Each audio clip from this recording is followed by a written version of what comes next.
하나 둘 하나 둘. 마이크 테스트하고 있습니다. 소리 울리는가요? 하나 둘 하나 둘. 괜찮으세요? 예, 다 같이 기도하시겠습니다. 거룩하시고 자비로우신 하나님 아버지 감사합니다. 하나님의 은혜로 영생의 복을 받았습니다. 영생의 복을 받은 저희들 고아와 같이 버려두시지 않으시고 몸된 교회 안에서 하나님의 말씀으로 양육해 주심을 감사합니다. 그리고 주님께서 때를 따라 돕는 은혜를 허락해 주시고 받은 말씀을 실천하며 살아갈 수 있는 삶의 현장을 주신 하나님 감사합니다. 잠실교회 형제자매님들 사랑해 주시고 지켜주시고 그동안도 보호해 주심을 감사합니다. 주님 앞에 가실 때까지 신앙생활 잘할 수 있도록 보호해 주시고 돌보아 주시옵소서. 특별히 잠실교회를 맡아서 수고하시는 우리 소영태 목사님에게 지혜와 명철과 총명과 건강 주시고 주님 일하시기에 부족함이 없도록 채워주시옵소서. 오늘 이 자리에 참석하지 못하신 형제자매님들 어느 곳에 있든지 이 자리를 사모할 수 있게 도와주시고 나올 수 있는 시간과 건강과 여건을 허락해 주시옵소서. 말씀을 증거하는 입술에도 함께 해주시고 듣는 분들의 기도 마음도 주장해 주시옵소서. 시종을 주님께 부탁드립니다. 고마우신 예수님의 이름으로 감사하며 기도드렸습니다. 아멘. 구약성경 사무엘상 6장입니다.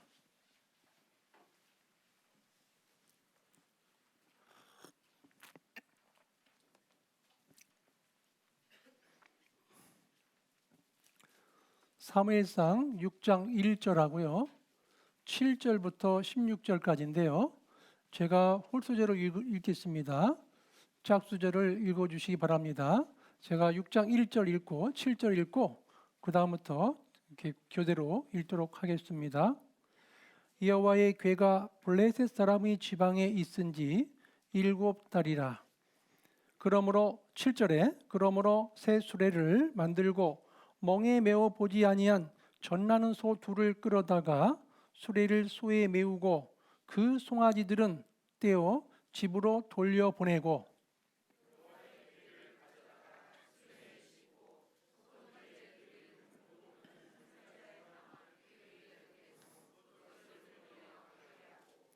보아서 궤가 그 본 지경길로 올라가서 벳세메스로 가면 이 큰 재앙은 그가 우리에게 내린 것이요 그렇지 아니하면 우리를 친 것이 그 손이 아니요 우연히 만난 것인 줄 알리라.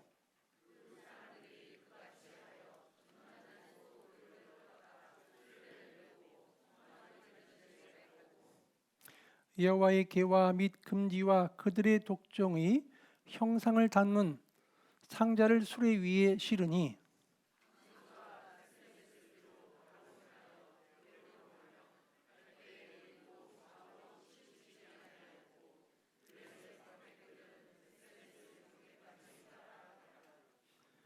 벳세메스 사람들이 골짜기에서 밀을 베다가 눈을 들어 궤를 보고 그것의 보임을 기뻐하더니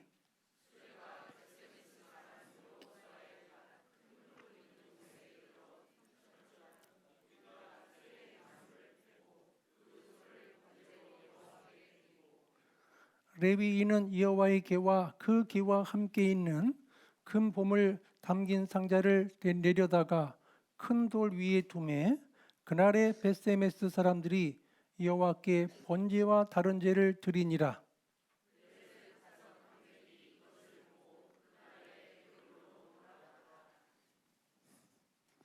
안녕하십니까? 예, 반갑습니다. 저는 제주도 서귀포에서 왔습니다. 예, 여기 올 때 쉽게 오지 않고 비행기 타고 왔습니다.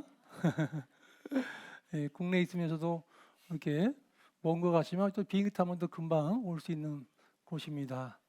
오늘 같이 공부할 주제는 여호와의 궤를 맨 소라는 주제를 가지고 잠깐 성경을 공부하도록 하겠습니다. 여호와의 궤를 맨 소. 그럼 오늘 전해질 내용을 한 개 문장으로 축소해봐라 그러면 그것을 논지라고 그래요. 오늘 전해질 내용의 논지가 뭐냐면 그리스도인은 복음을 메고 나 자신을 하나님께 드린다. 그리스도인은 복음을 메고 나 자신을 하나님께 드린다라는 논지를 가지고 같이 성경을 공부하도록 하겠습니다. 우리는 구원받고 나서 하나님께 쓰임받는 도구라는 겁니다. 도구라는 겁니다. 잘 보세요. 이 세상에는 많은 그릇이 있어요. 우리 인생을 또 그릇에 비유도 하는데 그릇에는 금그릇도 있고 또 은그릇도 있고 흙그릇도 있고 여러 가지 모양의 그릇이 있을 수 있어요. 금그릇이냐 은그릇이냐 흙그릇이냐 그 종류가 중요한 게 아니고 그 그릇이 쓰임을 받느냐 안 받느냐 그게 중요한 거예요. 이 구원받은 그리스도인들이 하나님의 말씀을 듣고 구원받은 이후에 쓰임을 받느냐 쓰임을 못 받느냐 쓰임을 받느냐 쓰임을 안 받느냐 이게 중요한 거라는 거죠. 그래서 이 구원받은 그리스도인들이 몸된 교회 안에서 구원을 받고 쓰임을 받는다면 그것은 하나님께서 우리 각자에게 상 받을 기회를 주시는 거예요. 상 받을 기회를 주시는 것이다. 이렇게 말씀을 드릴 수 있습니다. 그런데 우리가 신앙생활하면서 두 가지가 중요한 게 있는데 그게 뭐냐면 첫 번째는 방향성이에요. 방향. 내가 지금 어디로 가고 있느냐 하는 거죠. 내가. 그래서 늘 나는 천성을 향해서 나아간다는 생각을 가지고 갈 때 방향성을 잃지 않고 살아갈 수 있어요. 방향성. 그래서 내가 가는 방향이 지금 주님께로 가고 있는 길이고 나는 내가 살아가는 길은 나그네 길이다. 나그네 길이라는 것을 늘 생각하면은 언제고 툭툭 털고 일어나서 가야 되는 거예요. 이 세상에 마음 뺏기지 말라는 거예요. 하나님께서는. 이 세상에 눈을 돌리지 말라는 거예요. 그런데 하나님께 가기 위해서 이 방향성도 참 중요하지만 그 다음에 중요한 게 뭐냐면 지속성이에요. 지속성. 지속적으로 해야 되는 거예요. 신앙생활은 내가 10년 전에 5년 전에 잘했습니다. 근데 지금 뭐냐 이거죠. 지속성이 없으면 그것도 문제가 될 수 있다는 거죠. 그래서 신앙생활은 방향성이 있어야 되고 지속성이 있어야 된다는 것을 알려주고 있는 거예요. 그렇구나. 내가 주님 앞에 갈 때까지 지속적으로 끊임없이 비가 오나 눈이 오나 오로지 하나님 말씀대로 살아가야 되겠다. 그리고 하나님 말씀이 내 삶 속에서 역사해서 하나님의 능력을 맛보며 살아야 되겠다 하는 마음이 필요한 겁니다. 오늘 이 여호와의 길을 맨소로라는 내용을 쭉 설명드리기 전에 먼저 사사시대의 상황, 블레셋 민족은 어떻게 해서 형성이 됐는지, 그리고 블레셋 민족이 섬기는 신이 어떤 신이었는지, 그리고 그 당시에는 신과 신의 전쟁인데 어떻게 그 사람들의 믿음 속에서 신과 신의 전쟁을 어떻게 보고 있는지 그런 배경적인 설명을 듣고 여호와의 계를 맨 소를 또 7가지로 한번 분석을 해보겠습니다. 첫 번째는요, 베스메스로 가는 이 암소는 선택받은 소라는 거예요. 이 소, 그러면 여기서 말씀하는 이 소가 구원받은 그리스도인을 상징하는데 우리는 선택받은 사람이라는 거죠. 이 세상에 많은 사람들 가운데 선택받은 사람이다. 그리고 이 베스메스로 가는 이 암소는요, 사명의 멍에를 맨 소라는 거죠. 하나님께서 사명을 준 거예요. 우리도 구원받은 이후에 이 땅에서 사명이 있는 겁니다. 그 사명을 위해서 존재하는 거예요. 그냥 존재하는 게 아니라 반드시 하나님께서 우리에게 맡기신 사명이 있어요. 그 사명을 위해서 우리는 존재하는 겁니다. 그리고 이 베스메스로 가는 이 암소는 사명을 위해서 자식들을 초월했다는 거죠. 인정을 초월한 거예요. 신앙생활하면서 인정대로 살아가는 게 아니라는 거예요. 자식을 초월한다는 것은 자기 본성을 거스리는 거예요. 이 본성은 자식을 사랑하잖아요. 그죠? 이 짐승도 하물며 사랑하는데 하나님께서 주신 그 사람에게도 얼마나 그 부모가 자식을 사랑하는 속성이 있잖아요. 그거를 초월하는 거예요. 이 본성을 거스리는 일이 벌어지는 거예요. 신앙생활하면서. 네 번째는 베세메스로 가는 그 두 암소는요, 울며 갔다는 거예요. 신앙의 길은요, 눈물 골짜기가 있다는 거예요. 지나가는 거예요. 영원히 눈물 골짜기 머물러 있는 곳이 아니라는 거예요. 지나간다는 거죠. 삶 속에 고난과 즐거움이 반복되어 있는 겁니다. 하나님께서 왜 삶 속에서 고난이 오냐? 고난당할 적에는 우리의 삶을 한번 되돌아보라는 거죠. 인생으로 고생하며 근심하게 하심이 본심이 아니시로다. 하나님께서 우리 삶 속에 고생과 근심을 주신 것은 마음을 돌이키라고, 주님 쪽으로 향하라고 어려움도 주시고 힘든 일도 주시는 거예요. 그리고 우리가 수고함으로 이 세상에서 낙을 누리게 해주신 거예요. 기쁨을 누리게 해주신 거예요. 수고함으로 인해서. 신앙생활하면서요, 진정으로 내가 수고했을 때, 헌신했을 때 그 진정한 기쁨이 있는 거예요. 그런데 우리가 같이 전도해 보지만 우연히 혼자 들어오셔서 말씀 듣고 구원받으면은요, 야, 우리 교회 식구 늘어났지만 진정한 기쁨은 없어요.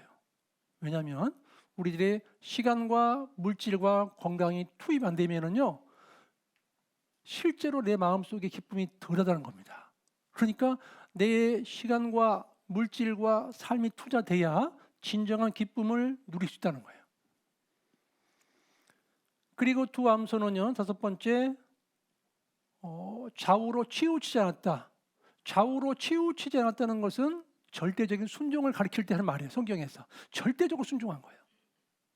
하나님 말씀에 좌우로 치우치지 않고 계속해서 순종하며 살아가는 삶인 겁니다. 여섯 번째, 이 베세메스로 간 두 암소는 목적지까지 잘 도착했다는 거예요. 구원받은 이후의 신앙생활도 조심해서 세워가는 것인데 목적지까지 잘 도착하는 겁니다. 주님 앞에 갈 때까지.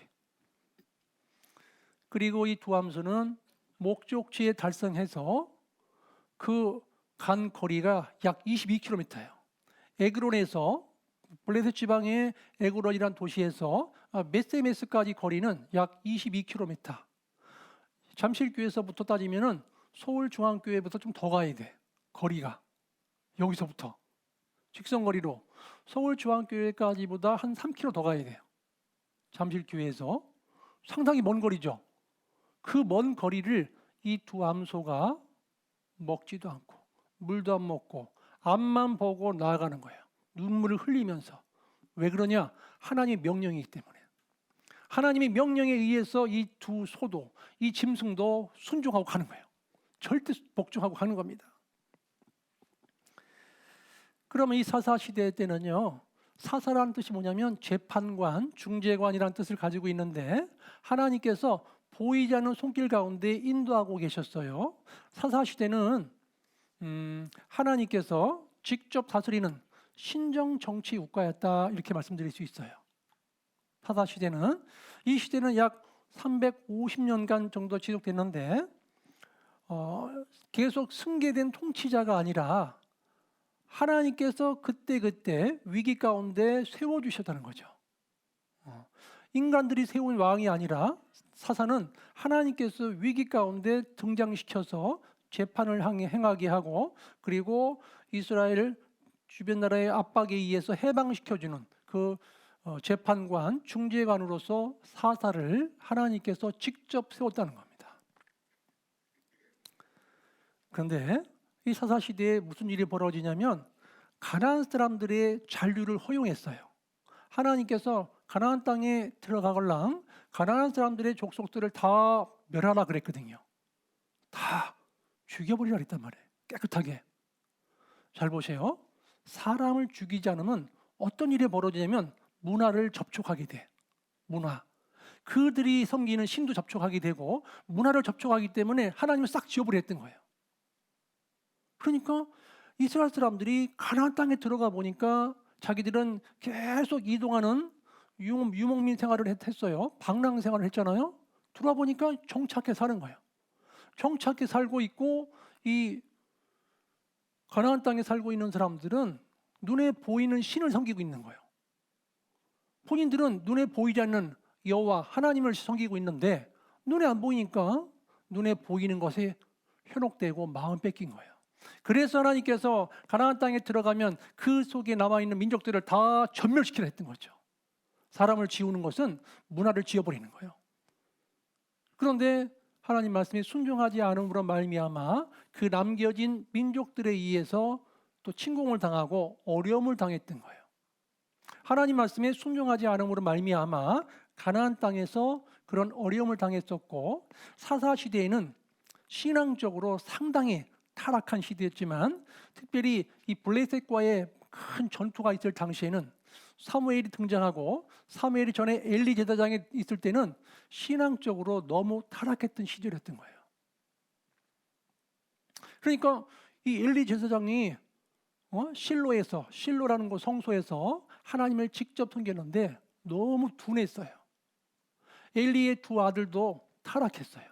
그래서 하나님께서 엘리의 두 아들도 한 날에 죽임을 당한다 그랬어요. 얼마나 타락했으면 하나님께서 경고했어요. 죽임을 당할 것이라고. 엘리 제사장의 두 아들도 죽음을 당한다. 그런데 이 선사 시대에 사람들을 죽이지 않음으로 말미암아 그 땅에 잔류하고 있는 민족들을 전부 제거하지 않음으로 말미암아 그들의 민족에 가지고 있던 우상 숭배 그리고 자폰, 그들 민족과 서로 딸을 주고받는 일이 벌어진 거예요. 하나님께서 구원받은 이후에 구별된 삶을 살라 그랬거든요. 너희는 거기에 나와서 구별되라 그랬거든요. 그런데 섞여버리는 거예요. 하나님이 제일 싫어하는 우상 숭배, 자폰, 통혼이 이루어지는 거예요. 그러므로 말미암아 신앙적으로 너무너무 타락해 있고, 그리고 사사시대에 드보라라는 선지자를 또 세워주셨잖아요. 여선지자.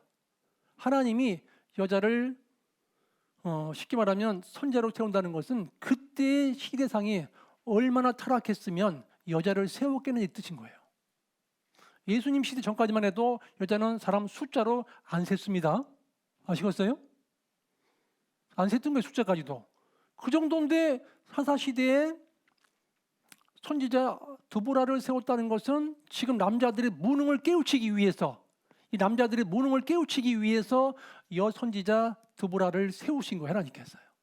얼마나 무능했으면 하나님께서 그렇게 했겠냐는 거죠.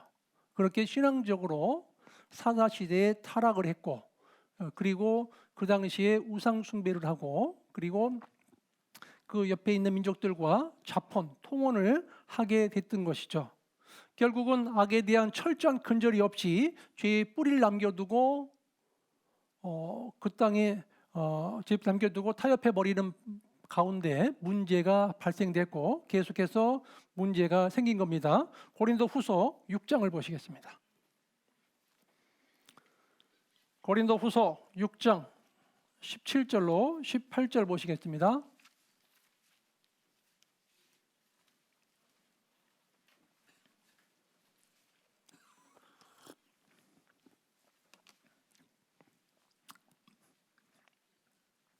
그러므로 주께서 말씀하시기를 너희는 저희 중에서 나와서 따로 있고 부정한 것을 만지지 말라. 내가 너희를 영접하여 같이 읽겠습니다.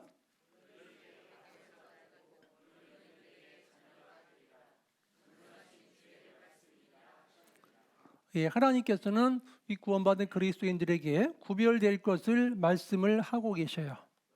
사사 시대는요, 성령이 위에 머물러 있던 시대예요. 그래서 구약 시대는 온어스, 우리 위에 계셨어요, 성령님이. 예수님 시대에는 위드어스, 우리와 함께 계셨어요, 예수님께서. 신약 시대, 우리 시대는 인어스, 우리 안에 계시는 주님, 우리 안에 들어와 계셔요. 그래서 이런 말씀이 있습니다. 성령이 우리를 의복처럼 사용하실 수 있다. 그리스도로 옷 입는다, 이 뜻은 뭐냐면 그의 능력을 힘입는다, 이런 뜻이에요. 그래서 사사기 6장 34절에도 보면 여호와의 신이 기드온에 강림하시니, 기드온에게 강림하시니, 그러니까 구약 시대 때는 들어왔다 나갔다도 했었던 거죠.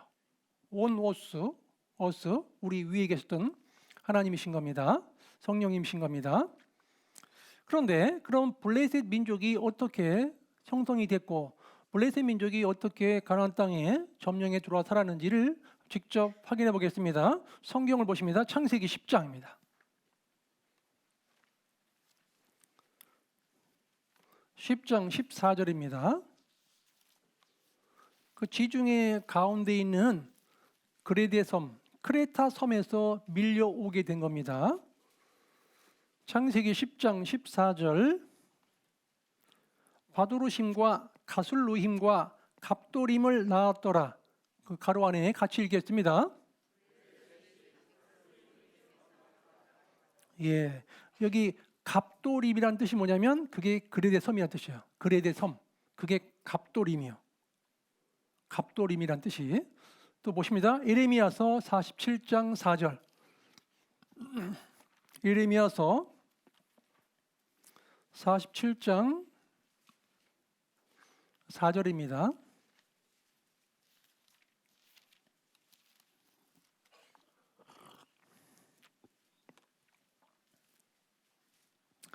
예레미야서 47장 4절. 이는 블레셋 사람을 진멸하시며 두로와 시돈에 남아있는 바 도와 줄자를 다 끊어버리시는 날이 이름이라. 같이 읽겠습니다. 갑돌섬에 남아있는 블레셋 사람을 멸하시리라. 그랬죠? 갑돌섬이 블레셋이죠? 블레셋. 이 갑돌섬이 어디냐? 그레데 섬, 크레타 섬이라고도 하죠. 크레타 섬, 그레데 섬. 그 갑돌섬에 있는 남아있는 블레셋 사람을 멸하시리라. 넘어갑니다. 아모스서 9장. 다니엘, 호세아, 아모스죠. 호세아, 요엘, 아모스. 아모스서 9장 7절입니다. 1283페이지, 1283페이지입니다. 아모스서 9장 7절. 여호와께서 가라사대 이스라엘 자손들아 너희는 내게 구스 족속 같지 아니하냐. 같이 읽겠습니다. 내가 이스라엘을 애굽 땅에서 블레셋 사람을 갑돌에서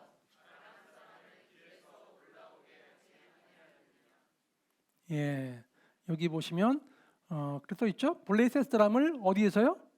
갑돌에서. 여기 보십시오.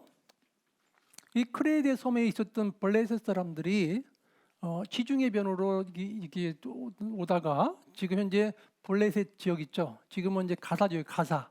지금까지 남아 있어요. 그 민족이 가사 지역에 그 해안 평야 쪽에 해안 쪽으로 머물게 됩니다. 약 100년간의 정착기를 거쳐서 머무른 민족이 블레셋이요. 그런데 이 블레셋은 철기 문화를 갖고 있어요. 철기 문화를.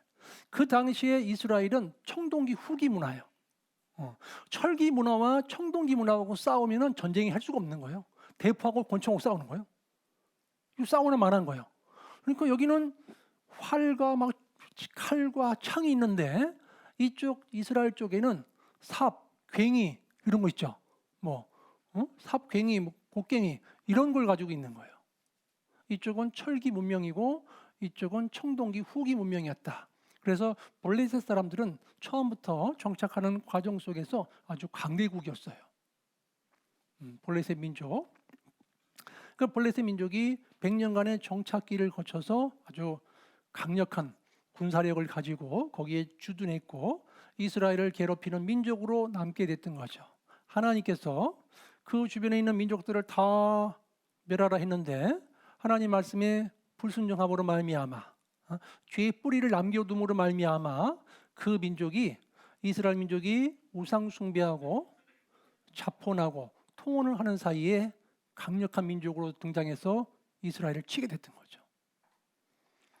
그런데 엘리 제사장 때 그리고 이제 그 다음 이어서 사무엘이 사사로 등장을 하는데 그때 이 사무엘 때 어떤 일이 벌어지냐면 그전에는 왕이나 선지자에게 하나님 말씀을 알려줬어요. 그러니까 대다수의 서민들은 하나님 말씀을 직접 들을 수가 없는 거예요. 그래서 사무엘 시대에 와서 소리 시대에서 문자 시대로 바뀌는 거예요. 하나님께서 하나님 말씀을 불러 적게 만든 거예요. 기록에 의한 문자 시대로 바뀌게 돼요. 그래서 성경이 기록되게 되고 그 소리 시대에서 문자 시대로 넘어가는 일이 벌어진 겁니다. 그런데 이스라엘 백성들이 블레셋과의 전투에서 두 번 큰 전쟁을 벌이는데 두 번 다 전쟁에서 지게 돼요. 첫 번째 전쟁에서 4천 명이 죽음을 당해. 4천 명. 엄청나잖아요? 4천 명이 죽음을 당했으면 야, 하나님께서 이 전쟁에 패하게 하셨구나. 거기까지는 이해가 갔어요. 그 이스라엘의 장로들은 이방 민족들과 많은 전쟁의 경험이 있기 때문에 지금 이 전쟁에서 패하게 하신 것은 하나님께서 패하게 하신 것이다 알고 있었어요. 그런데 하나님께서 패하게 하신 것은 알았지만 이 패하게 된 그 원인이 무엇인지를 몰랐던 거예요. 이 전쟁에서 패하게 된 원인에 대한 분석이 없었던 것이에요.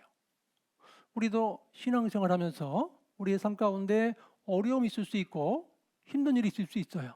하나님께서 이거 힘들게 하셨구나. 거기까지만 이해하면 안 된다는 거죠. 더 발전해야 돼요. 왜 이런 일이 벌어졌을까?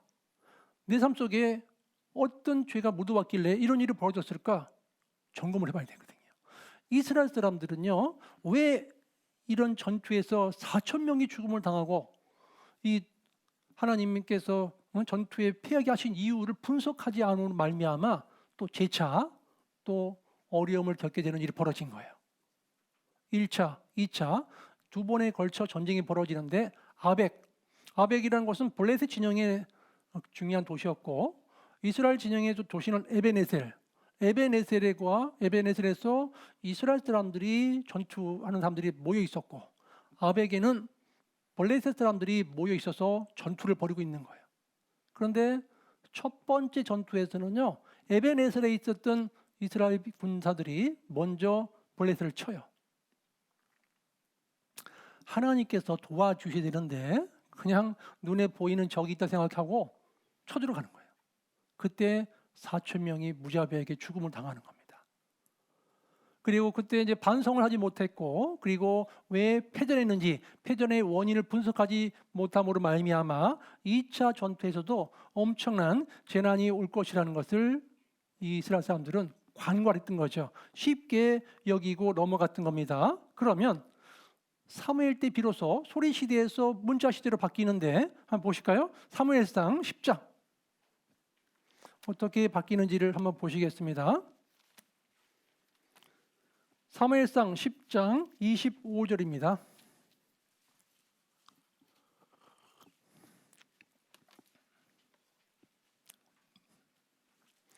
사무엘상 10장 25절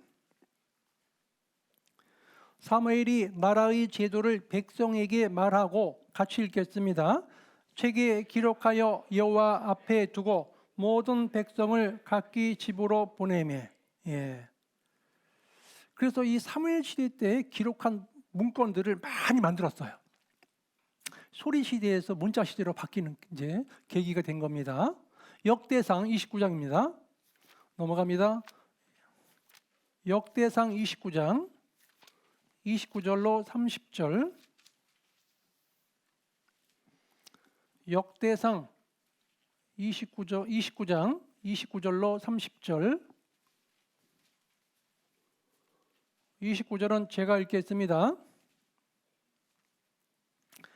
다윗 왕의 시종 행적이 선견자 사무엘의 글과 선지자 나단의 글과 선견자 가스의 글에 다 기록되고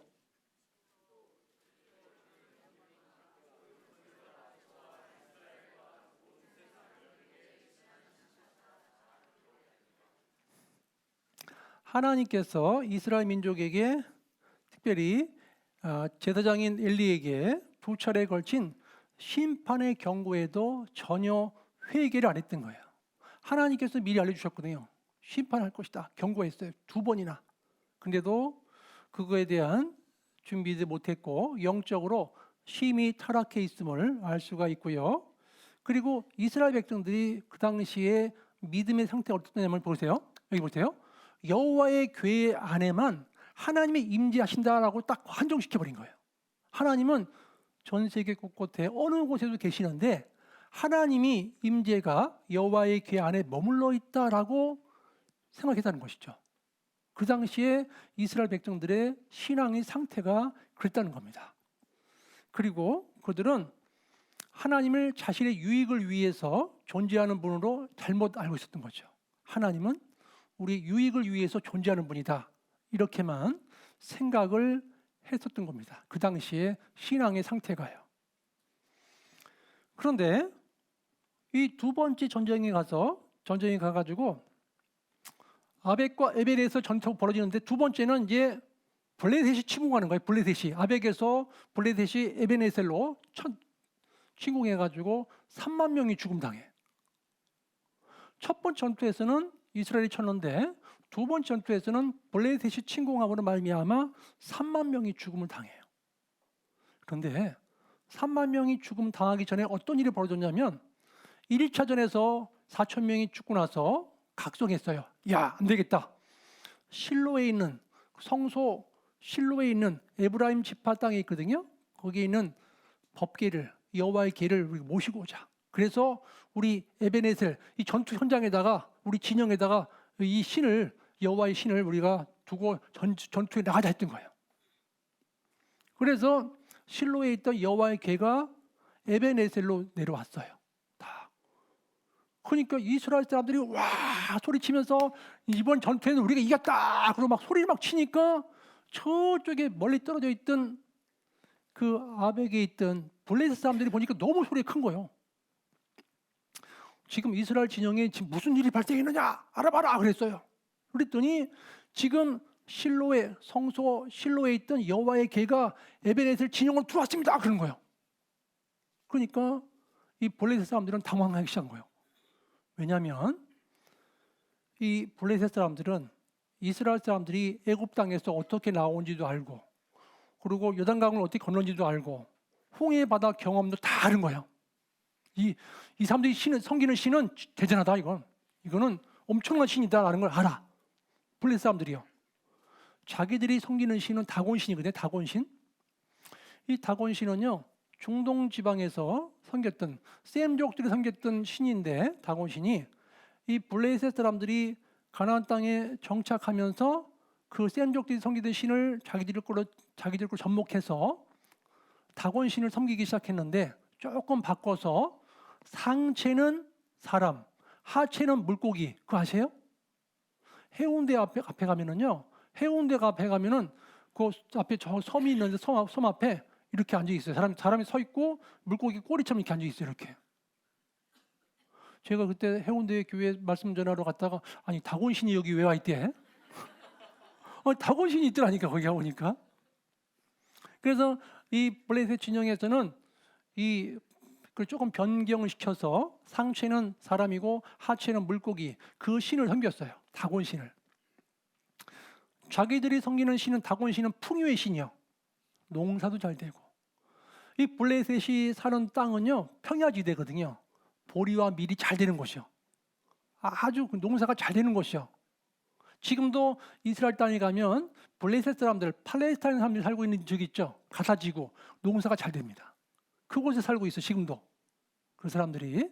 그런데 그 풍요의 신 다곤신하고 저 여호와의 신, 이스라엘 사람들이 섬기는 신하고는 전쟁하면은 우리가 불리하다는 걸 알아요. 블레셋 사람들이. 그래서 막 당황하기 시작했어요. 이 블레셋의 방백들이, 전투력을 가지고 있고 지휘하는 방백들이 놀래가지고, 야 여러분, 지금 이스라엘 진영에는 지금 여호와의 신이 당도해 있습니다. 우리가 지금 정신 안 차리면 전투에 집니다. 대장부가 되십시오. 더 힘을 내십시오. 막 그런 거예요. 되려 여호와의 궤가 오므로 말미암아 더 정신을 차리고 더 전투력이 강령이 돼버린 거예요. 블레셋이 진영에. 신과의 전쟁에서 우리가 안 된다는 걸 알아요. 그래서 더 정신을 차리고 대장부가 되라. 그래서 나가 싸워서 블레셋한테 3만 명이 죽임당한 거예요. 그 당시에 아벡과 에베네셀 전투에 의해서 3만 명이 죽고 나서 도망간 사람 중에 베냐민 사람이 실로에 갔어요. 성소에 갔더니 의자에 앉아있는 엘리 제사장이 계셨는데, 그 당시에 엘리 제사장 연세가 98세예요. 그리고 얼마나 타락했으면, 그리고 얼마나 신앙적으로 타락해 있고 아둔했으면 몸이 비대했어요. 그래서 베냐민 사람이 와서 지금 여호와의 개가 빼앗겼습니다. 그 소식 듣자마자 넘어져가지고 모가지 부러져 죽어진 거예요. 엘리 제사장이 목이 부러져가지고 죽어버린 거예요. 그러니까 이스라엘 백성들이 놀란 거예요. 실로 주변에 있던 사람들이 이게 웬일이냐? 우리 섬기는 여호와의 신이 그 법궤가 빼앗겼어. 그래가지고 막 난리가 난 겁니다. 이스라엘 백성들은 큰일 났다. 지금 하나님 그 여호와의 신, 여호와의 궤를 빼앗겼다. 그리고 이제 백성들이 막 그냥 침울해 있고 막 지금 막 너무너무 슬퍼 가지고 있는 상태였고, 그 당시에 전투로 말미암아 아벡과 에베네셀 2차 전투로 말미암아 엘리의 제사장 두 아들이 죽게 되고, 그리고 법궤를 빼앗기게 되고, 그리고 엘리 제사장의 며느리가 아이를 낳다가 죽게 돼요. 그런 일이 벌어진 거예요, 실제로. 그러니까 이스라엘 백성들은 지금 낙담하고 품지 박사님 다 도망가 버렸어요. 지금 수습할 겨를도 없는 거예요. 군사들을 지금 죽은 사람 빼고 나머지 군사들을 수습할 기회도 없이 다 흩어져 버린 거예요. 얼마나 무서웠던지 블레셋 사람들한테. 그래서 이 아벡과 에베네셀 전투로 말미암아 세 가지 일이 벌어져요. 첫 번째 뭐냐면 이스라엘 땅에다가 블레셋의 수비대가 들어와요. 쉽게 말하면 대한민국의 일본 사람들이 침공해 와서 저것도 썼죠. 조선 총독부를 둔 것처럼 블레셋 진영에서 이스라엘 땅 개발하는 지역에다가 수비대를 딱 거기다가 두는 거예요. 수비대 지키는 거예요. 혹시 이스라엘 진영에서 데모를 일으키거나 반란을 일으키는지 지켜보는 곳이요. 그게 영문이라고도 하고 수비대예요. 수비대. 개발하는 곳에 수비대를 설치하게 되고 그런 일이 벌어지는데, 그러면 성경을 통해서 확인을 하도록 하겠습니다. 실로에 있는 성소가 파괴되고, 그 실로에 있던 그 성소가 성소가 에브라임 지파 지역에 있었는데 성소가 파괴되고, 그 높 땅에 아히멜렉을 중심으로 하는 85명의 제사장이 죽임당해요. 85명의 제사장이 죽임을 당하고, 두 번째는 게바에 블레셋 수비대가 설치됩니다. 사무엘상 10장입니다. 사무엘상 10장 5절로 6절입니다.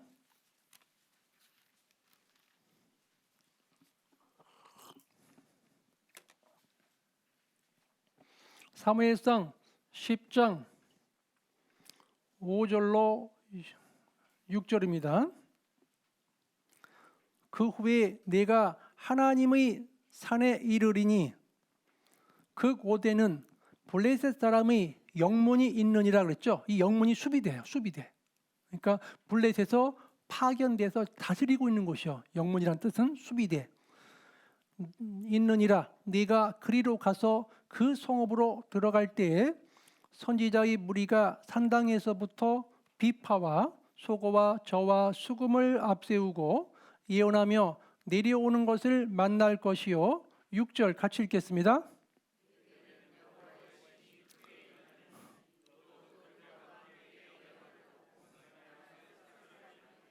예, 블레셋 사람의 영 수비대가 있는 곳이 개발하는 곳입니다. 사무엘상 13장 3절입니다. 사무엘상 13장 3절. 요나단이 게바에 있는 블레셋 사람의 수비대를 뭐 한다 그랬죠? 침해죠. 그렇죠. 그러니까 블레셋 사람의 수비대가 어디 있었냐? 게바라는 곳이요. 게바라는 곳이 있는데 요나단이 그걸 친 거예요. 사울 왕 시대 때 요나단이 게바에 있는 블레셋 사람의 수비대를 침해. 같이 읽겠습니다. 블레셋 사람이 이를 들은지라.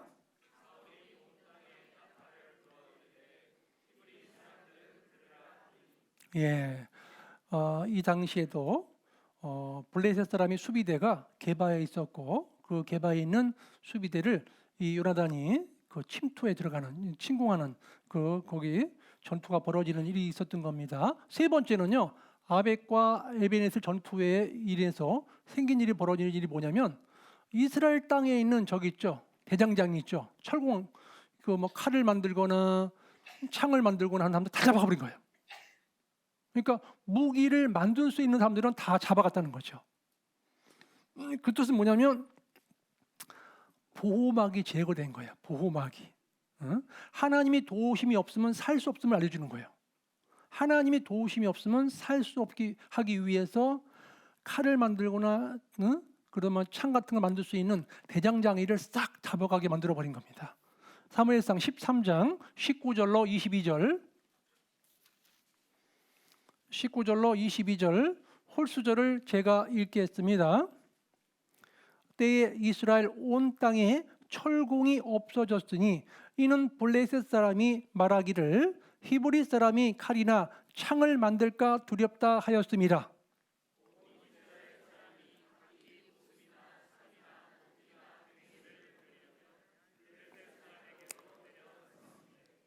곧 그들이 괭이나 삽이나 쇠수랑이나 도끼나 쇠채찍이 무딜 때에 그리 가였으므로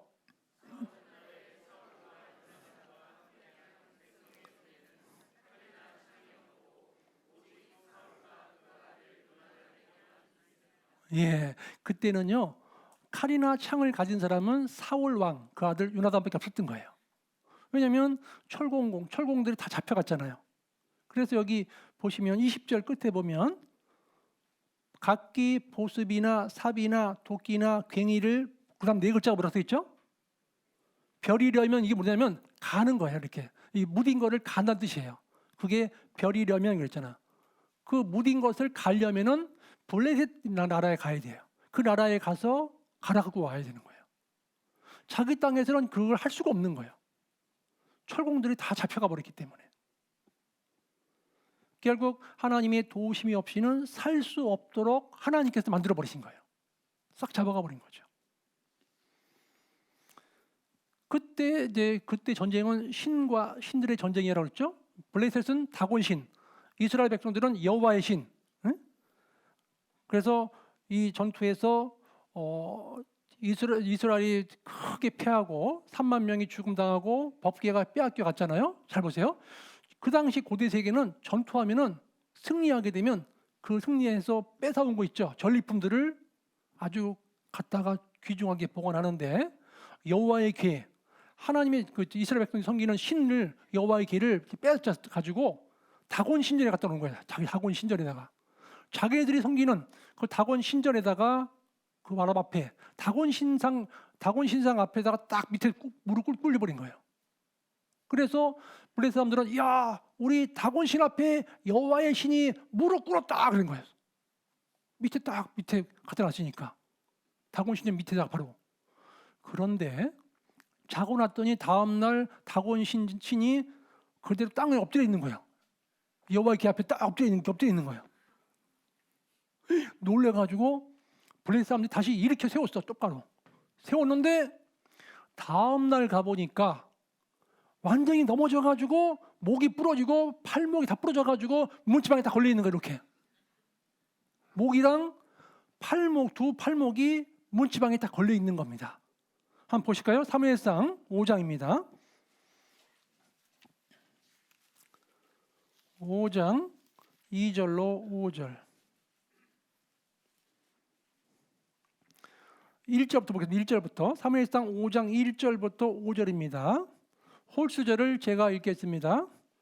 블레셋 사람이 하나님의 궤를 빼앗아 가지고 에벤에서부터 아스돗에 이르니라.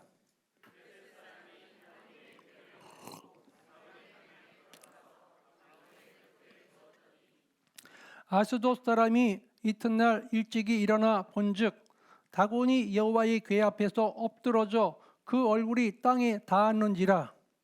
그들이 다곤을 일으켜 다시 그 자리에 세웠더니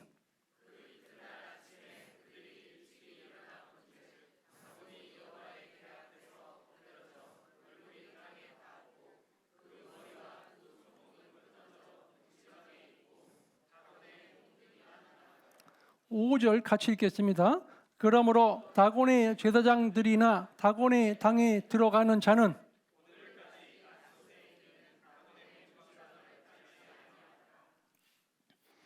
그래서 저희 아버지 때가 제가 이제 저희 아버지한테 배울 적에 클 적에 문지방 밟지 마 그랬거든요. 아버지가. 어르신들 그 말 들어보신 적 있으시죠? 그 넘어온 거예요. 그런 그 유래가 넘어온 거예요. 이 다곤 신전 이 신전에서 얼마나 그분들은 신전 들어가면 무서워했겠어요.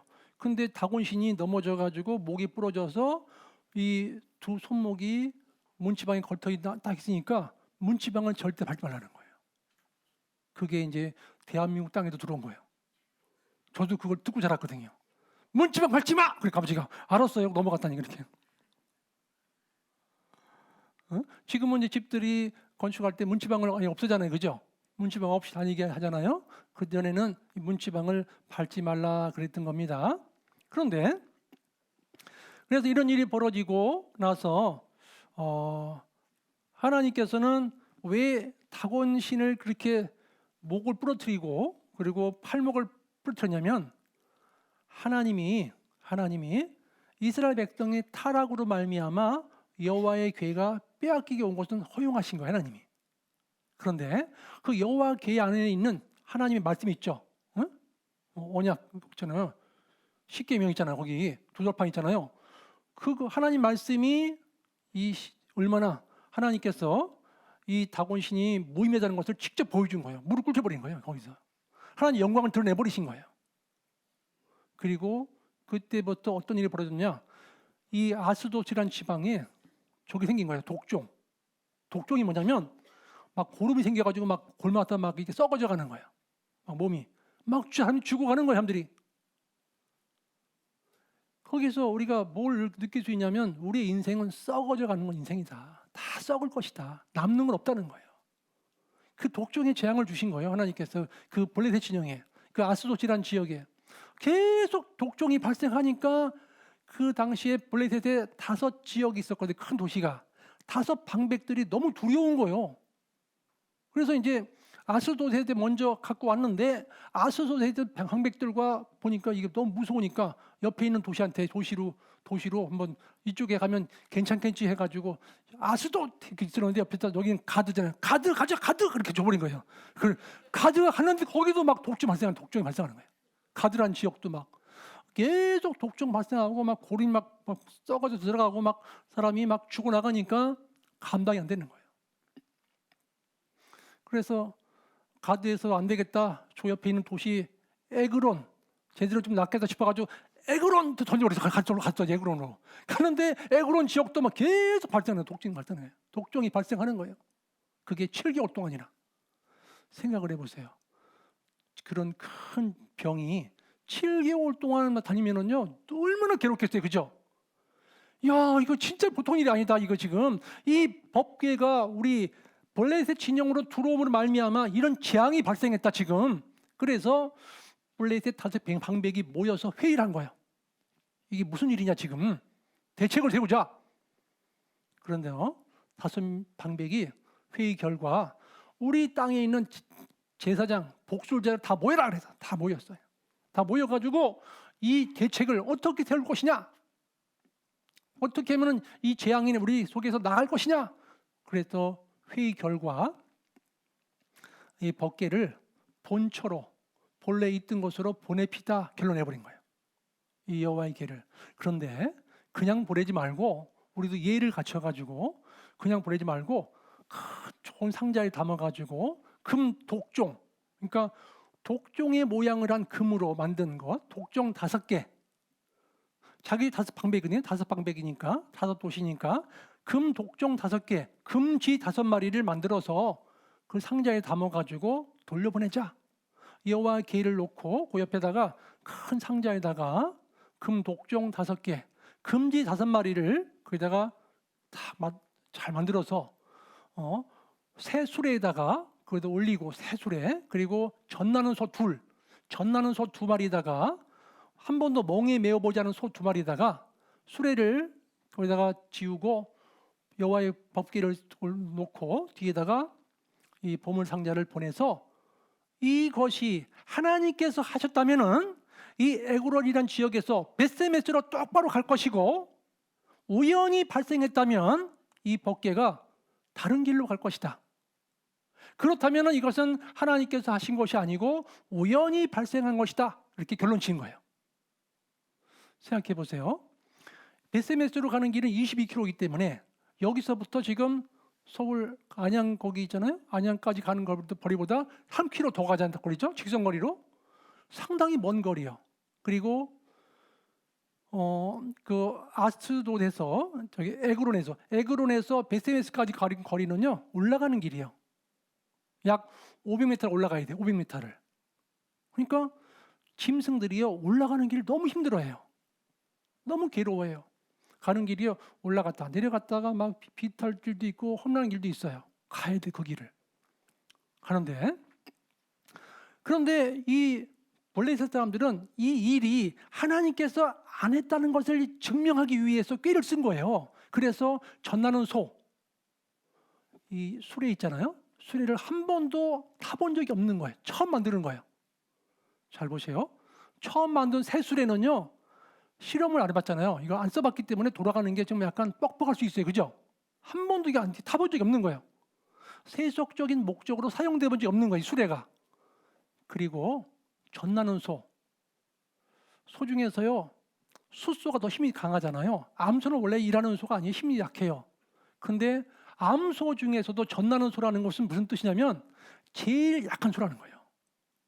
사람으로 말하면 여자들이 그리고 출산하고서 지금 해상관하고 있는 시대예요. 지금 그 산후조리하고 있는 시대에 그 산후조리하고 있는 그때에 가라는 거예요. 짐승 말하면 소한테 제일 약하고 한 번도 멍에를 메보지 않았고 그리고 순수하게 세속적인 목적으로 사용돼 본 적이 없는 소, 일을 해본 적도 없고 그 소 2마리에다가 새 수레를 메워가지고 베세메스로 똑바로 간다면 이것은 하나님께서 하신 일이고 생각해 보세요. 22km 가다 보면은요 바깥으로 빠지는 길이 무한대요.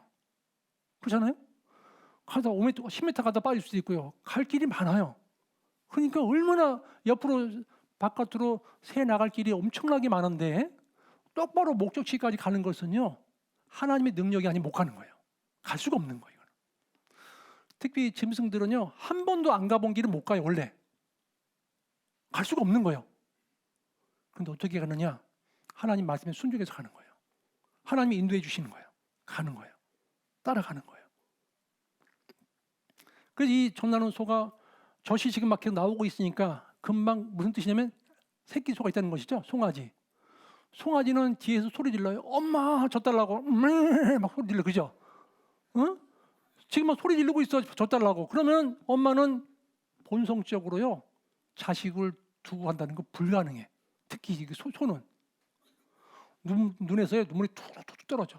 막 떨어져. 새끼 보고 싶어서. 그런데 하나님의 명령이라 새끼를 뒤로 안 돌아보는 거예요. 자기 본성을 거스리는 거예요. 하나님 명령이잖아요. 눈물을 흘리면서 가는 거예요. 또박또박 가는 거예요. 소가. 혼자 가면은요 불평 없이 갈 수 있어요. 혼자 가면 그죠? 둘이 가면은요 이게 사람 둘이 갈 적에도 우리 사람들 둘이 갈 적에도 발 두 다리인데도 얼마 맞추기 힘들어요. 그죠? 둘이 가다 보면은 꼭 붙들고 가야 갈 수 있잖아요. 손 놓고 가면은 한 사람 저 앞에 한 사람 뒤에 온다니까요. 두 사람도 맞춰가기 어려운 거예요. 두 사람도 원래 그 22km까지 그 걸어가면서 두 사람도 발 맞추기도 힘든데 이 발이 몇 개예요? 4개예요. 소는. 그러면 소가 걸어가면서 왼발 그랬어요? 왼발 오른발 왼발 그렇게 했어요? 아마 힘들어서 못 갔을 거예요. 그 얘기하다 보면 서로가 그죠? 아닌 거예요. 다 목적지를 향해서 하나님께서 발까지 맞춰주는 거예요. 딱 똑같이. 그래서 목적지까지 눈물을 흘려가면서 좌우로 치우치지 않고 베세메스로 똑바로 가는 거예요. 그 일이 벌어진 거예요. 하나님께서 이 일이 하나님께서 하셨다면은 그대로 목적지까지 도달할 것이고 우연히 발생한 것이라면 도중에 다른 길로 갈 것이다. 이것은 하나님께서 하시지 않으셨다는 것을 증명하기 위해서 이걸 선택한 거예요. 블레셋에 있는 그 복술자들, 제사장들이 결론을 내린 것입니다. 그래서 하나님께서는 베세메스로 가는 두 암소를 통해서 우리에게 이런 교훈을 주시는 겁니다. 첫 번째, 그러면 베세메스로 가는 암소는 이 뒤 암소는 선택받은 소라는 것을 우리가 명심하셔야 돼요. 이 구원받은 그리스도인은 선택받은 삶이라는 것을 명심하셔야 되는 거죠. 성경 보십니다. 오늘 본문 말씀 사무엘상 6장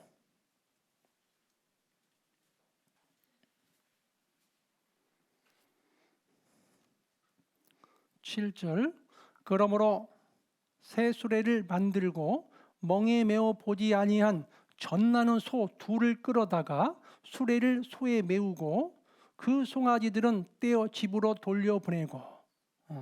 이 벳세메스로 가는 이 암소는 선택받은 소라고 했습니다. 여기 보세요. 이 세상에는 많은 소가 있어요. 사람들의 먹이를 위한 소가 있죠. 소가 있고 짐을 나르기 위한 소가 있어요. 그리고 밭을 가는 소도 있어요. 그런데 이 소는 하나님이 선택한 소라는 거죠. 하나님이 일을 하기 위해서 선택받은 소라는 것을 하나님께서 알려주고 싶은 거예요. 우리도 구원받았다는 것은 하나님께서 우리를 선택하신 거예요. 그렇죠? 선택하시고 우리를 통해서 하나님의 역사를 나타내고 싶으신 거예요. 그래서 우리는 몸된 교회 안에서 복음을 위해서 살 수 있는 기회를 주신 하나님께 감사하셔야 돼요. 한 번도 일을 해본 적이 없는 소는 벳세메스로 올라갔습니다. 그리고 멍에를 메어보지 않은 소라는 것은 한 번도 일을 해본 적이 없는 소라는 거예요. 해석적인 목적으로. 그리고 사실 처음 여기 보세요. 멍에를 메는 소는요 너무 아파가지고 견딜 수가 없답니다. 한 번도 안 메본 소는요 그 메는 순간 너무 괴로워가지고 막 이 몸을 어떻게 방법이 없답니다. 제어가 안 돼 사람이. 그 소를 어떻게. 그래서 처음에는 조금 매겠다 금방 또 풀어주고 하는 거예요. 조금 매겠다 금방 풀어주고. 왜냐면 못 견디하니까 소가. 여러 번 반복을 통해서 이제 소가 이제 길들여져 가지고 그렇게 하는 건데 사실 처음 멍에를 맨 소는 아픔 때문에 도저히 일을 할 수 없었어요. 그런데 처음부터 일을 한 거예요. 하나님 말씀에 순종하고 명령을 받아서. 그런데 잘 돌아보면요, 이런 소가 하나님께 바치기에는 합당한 죄물이라는 거죠. 우리가요, 잘나서 똑똑해서 하나님께 쓰임받는 게 아니라는 거예요. 마음이 순성되는 거예요. 한 번도 교회에서 일을 안 해보셨지만 교회 명령에 의해서 순종하고 일한다면요, 하나님 귀하게 쓰십니다. 예, 알겠습니다. 교회에서 지서위에서 무슨 일이 다 결정되면 예, 알겠습니다. 그렇게 하겠습니다. 되는 거예요. 그러다 보면은 일이 돌아가는 걸 배우게 되고, 그러다 보면은 반복되는 일이 또 벌어지기 때문에 아, 저렇게 하는 게 지혜구나 하는 걸 또 알게 되고, 그러다 보면은 자기도 모르게 귀하게 쓰임받고 있다는 거예요. 내가 알아야 한다. 내가 똑똑해서 하고 있다. 착각인 겁니다. 우리는 이 처음 멍에를 맨 소처럼 진짜 마음이 순수한 거예요. 나는 아무것도 할 수 없다 지금. 이거 멍에 한 번도 메어본 적이 없다. 나는 너무 연약하다. 그리고 나는 지금 내가 가지고 있는 지식, 정보, 능력 아무것도 아니라는 것을 내려놨을 적에 하나님께서 귀하게 사용하시는 겁니다. 암소 중에서 젖나는 소가 가장 연약한 소라고 그랬잖아요. 자기 연약함을 알 때 쓰시는 거예요, 하나님께서. 하나님, 저는 연약합니다. 아무것도 아닙니다. 저는 아무것도 할 수 없습니다. 저는 제 능력도 없습니다. 힘도 없습니다, 하나님. 그런데 하나님이 사용하신다면 가능합니다. 하나님께서 힘을 주시고 사용하신다면 가능합니다. 이게 아름다운 모습인 거예요. 그래서 우리는 하나님이 연약하고 부족한 사람을 선택하신다는 것을 우리 염두에 두셔야 돼요. 부족하고 연약한 사람들을 선택하신다. 교회에서 제일, 여기 보세요. 교회 안에서 제일 무서운 분들이 이런 분들이에요. 저에게 맡겨주세요. 제가 무슨 일 다 할 수 있습니다. 제일 무서워 그분들이. 그분들은 시간 지나면 깡다구를 하거든요. 깡다구로 일을 해요, 교회당에서. 그러다가 이러다가 부딪히면은요, 막 부딪히고 막 그러십니다. 일을 하시면서 자기 지혜로 하거든요. 제가 직장에서 이렇게 배웠습니다. 이렇게 나와버려요. 무슨 교회 일하다가 직장에서 이렇게 배웠습니다. 제가 그 옛날에 어떤 분은 이제 그 전에 직장 생활 저 하셨거든요. 사장님 하셨고 사장님이 기지 나오는 거예요. 사장님. 그러니까 막 일을 막 시켜. 사장님이시니까 교회 안에서 김영재님 이렇게 해주세요. 저렇게 해주세요. 막 시키시는 거예요. 하나님은 시키느라고 그 자리에 앉게 해주신 게 아니라 순종하라고 조용히 하나님 뜻에 하나님의 뜻에 순종하겠다는 그 마음의 의사가 중요한데 잘못 알고 있으면 사회 생활했던 것을 들이댈 수 있어요. 교회 안에. 그래서는 안 된다 하는 겁니다. 그래서 우리는 베세메스로 가는 이 암소는 선택받은 소다. 구원받은 그리스도인은 선택받은 사람들이다. 두 번째는 베세메스로 가는 이 두 암소는 사명의 멍에를 맨 소다. 구원받은 그리스도인들은요, 사명이 있는 거예요. 하나님께서 나에게 맡기신 사명이 있어요. 예루살렘과 유대와 사마리아와 땅 끝까지 이 귀한 복음을 전하라고 그랬잖아요. 전하는 사명을 받은 사람들이에요. 그래서 우리는 이 새수레는 한 번도 세속적 목적을 위해서 사용된 적이 없는 수레라 그랬죠? 근데 그 새수레에다가 실어주는 거죠. 한 번도 멍에 메어보지 않은 소, 괴롭고 힘들지만 하나님 말씀에 순종하는 거예요. 사명을 받았기 때문에. 하나님께서 그 두 소에게 사명을 맡긴 거예요. 이 법궤를 이스라엘 땅으로 운반하는 사명을 맡긴 거예요. 우리 각자에게는 복음을 주셨고 복음을 통해서 먼저 구원을 받고 받은 복음을 전하라고 사명을 받으신 거예요. 우리는. 그래서 우리는 제가 이제 구원을 받고 서울의 방배동에서 구원을 받고 저기 이제 어느 집 옥상에서 모임할 때였습니다. 옥상에서 모임을 할 때였는데 그때 이런 말씀해 주시는 거예요. 어떤 전사님이 구원받은 그리스도인들은 천국의 영업사원입니다. 그러시는 거예요. 천국 영업사원이라는 거예요. 저도 그때 이제 그게 마음속에 이제 박혀가지고 맞다. 우리는 천국의 영업사원이다. 복음을 메고 사명을 집행하기 위해서 우리는 천국의 영업사원이다. 처음에는 영업하면 실수할 수 있어요. 영업하다 보면 실적이 안 좋을 수 있어요. 그래서 점점 시간이 흐르면 실적이 좋아져요. 여기 잠깐 보십시오. 우리가 이제 구역 모임을 하건 조 모임을 하건 각종 모임에 가면 이제 간증합시다 하고 간증을 하는데 이런 데가 있습니다. 간증거리가 없으니까 통과. 마이크 막 주는 거예요. 통과를 시켜요. 그럼 통과되면 금방 돌아버려. 사이자 앞으로, 그죠? 그러니까 왜 자꾸 통과시키나 그랬더니 일주일 동안 아니면 2주 동안 주변 분들과 관계를 안 맺은 거예요. 관계를 맺은 것 없으면 그리고 화평으로 심어 의의 열매를 거두는데 심는 것이 없으면 교제할 거리가 없다는 거죠. 할 이야기가 없는 거예요. 그래서 전도합시다. 그게 아니라 관계를 맺읍시다 그래요. 그럼 어떻게 하느냐? 우리 각자가 내가 쓸 수 있는 돈이 있죠. 한 달에 얼마 쓸 수 있을 거 아니에요? 그 돈의 일정 부분은 관계 맺기 위해서 비용을 쓰는 거예요. 그걸 보고 관계 개선 기금이라고 그래요. 이해 가세요? 그래서 구역 모임 때랑 조 모임 때 뭘 간증하냐면 관계 개선 기금을 썼어요, 안 썼어요? 이렇게 그거 물어보는 거예요. 관계 개선 기금을 쓰셨어요, 안 쓰셨어요? 관계 개선 기금을 많이 쓴 사람은 간증거리가 많아요, 적어요? 많은 거예요. 간증거리가 많은 거예요. 그래서 일정 부분을 관계 개선 기금으로 사용한다면 간증거리가 풍부해집니다.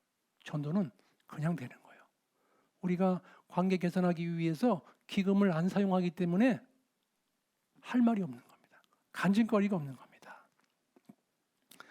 이 베스메스로 가는 이 두 암소는 사명의 멍에를 배웠다 하는 겁니다. 이 세상에 많은 멍에가 있습니다. 우리는 직장의 멍에가 있고 부모로서의 멍에가 있고 자녀로서의 멍에가 있고 그리고 남편으로서 멍에가 있고 아내로서의 멍에가 있어요. 그런데 우리 여기 계신 우리 형제님들 가운데 멍에는 무슨 멍에가 있을까요? 각자의 멍에가 무슨 멍에가 있을까요? 가장 중요한 것은 뭐냐면 하나님이 주신 멍이라는 거죠. 하나님께서 나에게 주신 멍에가 있다는 겁니다. 그래서 우리는 하나님의 교회를 이끌고 가고 있는 멍에, 이끌고 가는 멍에라는 것을 명심하시고 우리는 참으로 영광스러운 이 멍에를 맨 자들이다. 교회를 위해서.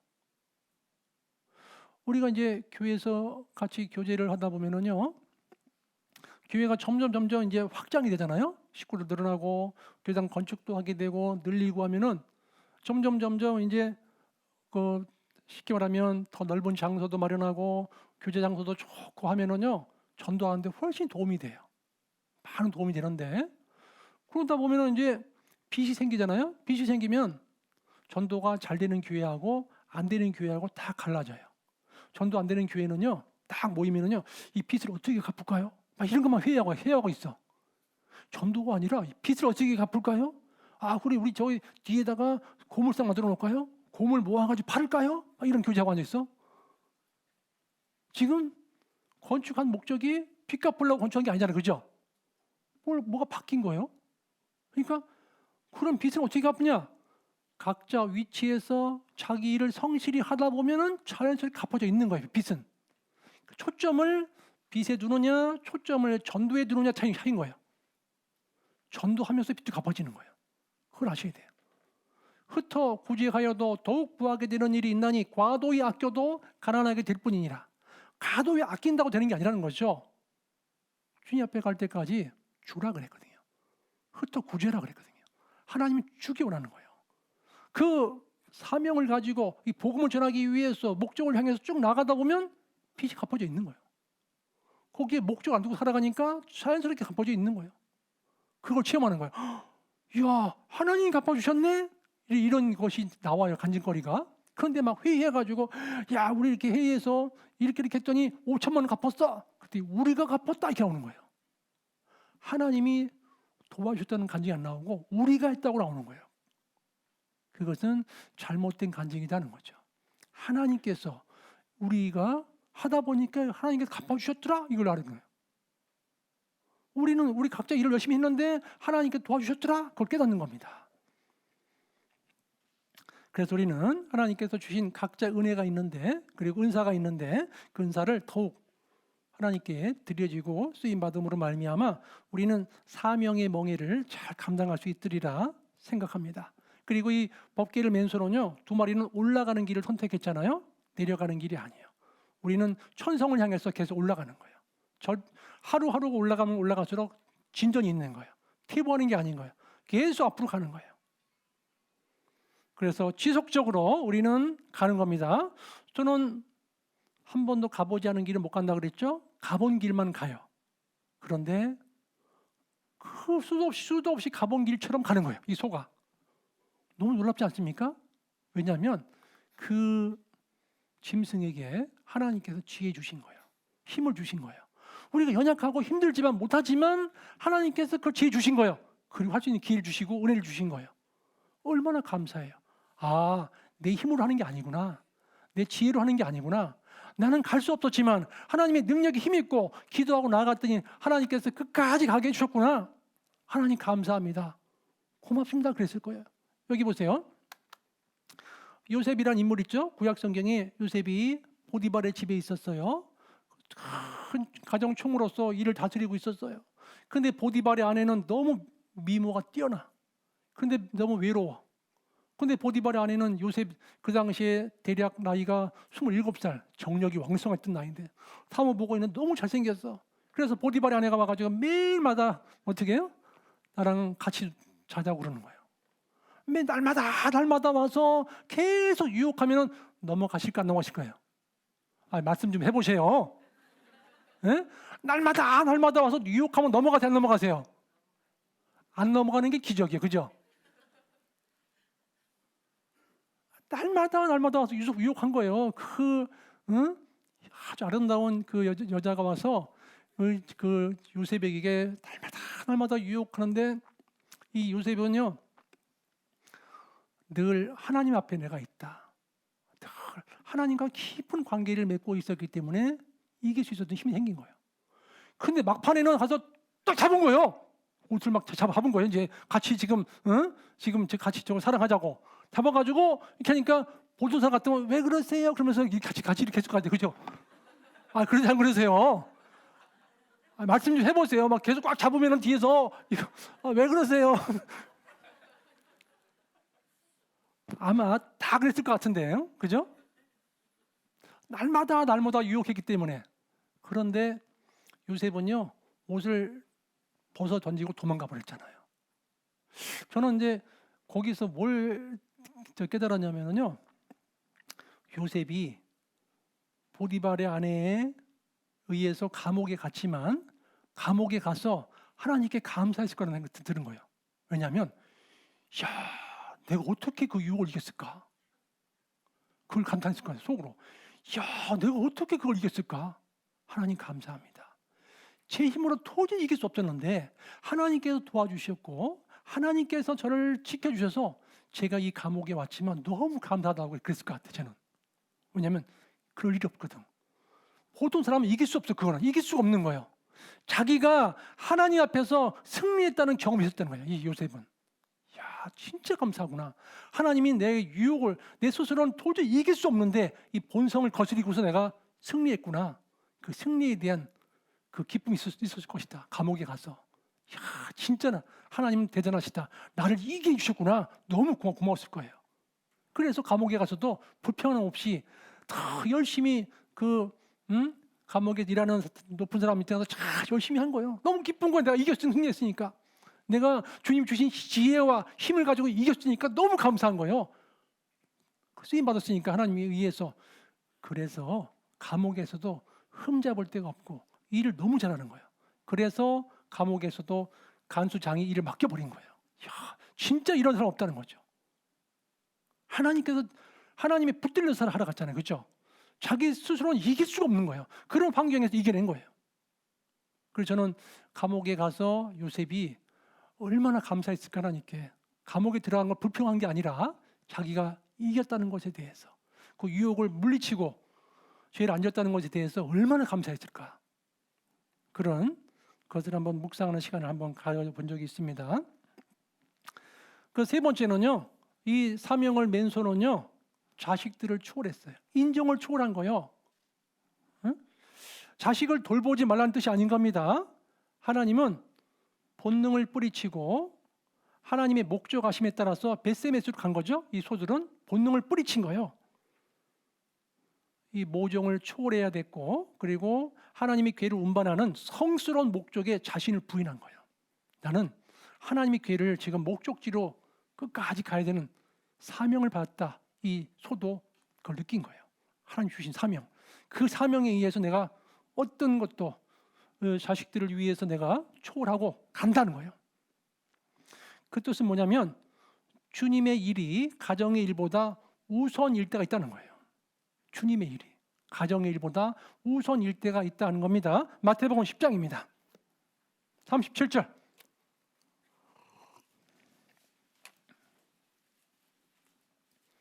마태복음 10장 37절입니다.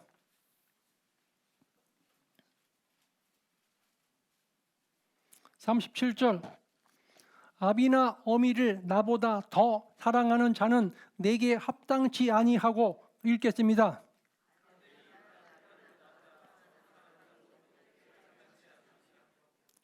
이게 말씀을 깨닫기 전에는 이게 이해가 안 가요. 그죠? 이 구원받기 전에는요 이해가 안 가는 거예요. 아니, 아비나 어미를 나보다 더 사랑하는 자는 내게 합당치 않고 그랬잖아요. 구원받기 전에는 이해가 안 가는 거예요. 구원받고 나야 이 말씀이 이해가 가는 거예요. 여기 보십시오. 우리는요 하나님 앞에 다 각자예요. 자식도 남편도 내 아내도 나의 유익을 위해 존재하는 거예요. 따져보면은요. 자식이 없고 남편이 없고 아내가 없으면 내가 불편하고 힘들어. 어렵고 괴로워. 결국 나를 유익을 위해 다 주신 거예요. 하나님이. 나는 각자는 다 1대1인 거예요. 하나님 앞에서.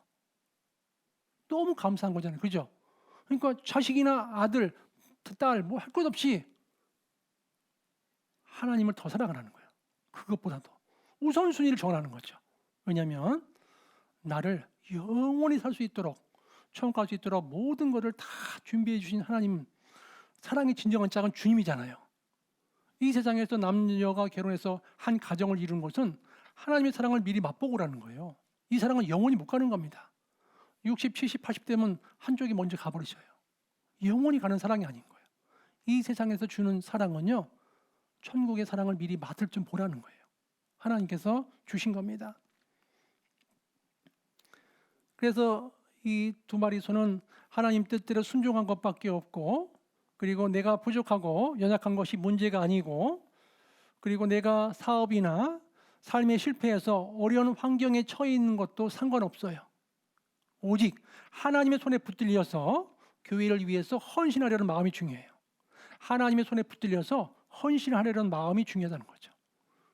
그래서 사명을 위해 자식을 초월했고, 그리고 네 번째는요, 울면서 길을 갔어요. 이 두 암소는.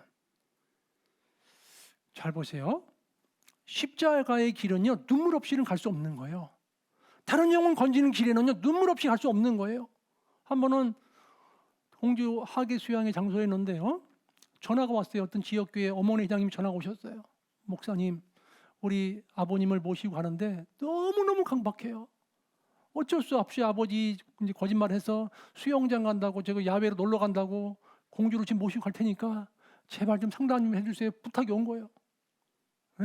지금 산속으로 야외 캠핑 간다고 뒤에다가 막 튜브랑 막 먹을 거 막 사가지고 자동차 트렁크에다가 싣고서 공주 수영하러 들어오신 거예요. 하도 안 오시니까 아버지가 말씀을 하도 안 들으시니까 들어왔는데 보니까 거기 화계수양의 상담 장소, 그 텐트 친 데 있잖아요. 거기다가 탁 앞에 내리시는데, 내리자마자 아버님이 딸에게 얼마나 막 퍼대는지, 이런 싸가지 없는 것 막 나를 산속에 데리고 와가지고 이게 뭐야, 막 소리 막 치시는데 막 딸이 막 눈물을 툭툭툭 떨치는 거예요. 눈물이 막 줄줄줄 흐르는 거예요. 막 서가지고 막 죄인처럼 막.